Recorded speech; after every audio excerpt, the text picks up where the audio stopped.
Idol, napaka-untidy ng balbas mo. Mag-shave ka para lalo kang gumago. Na-appreciate ko yung comment mo. Pero wala pa naman, first time ko to na 1 month no shave.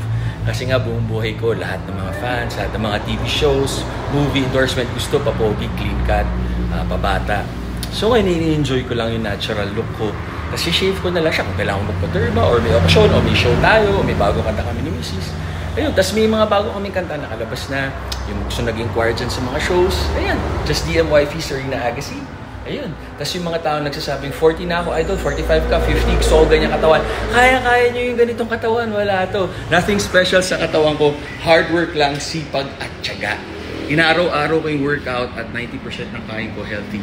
Pero syempre, lalo na ngayon, medyo kita nyo, nagigain ako ng weight kasi bumilis metabolism ko. So kumakain ako ng mga hindi ko normal na pagkain para lumaki. Tsaka hindi ako nag-i-aircon, so kailangan mataas yung sodium ko. Tama kayo, mali ako na Dr. Do-overs.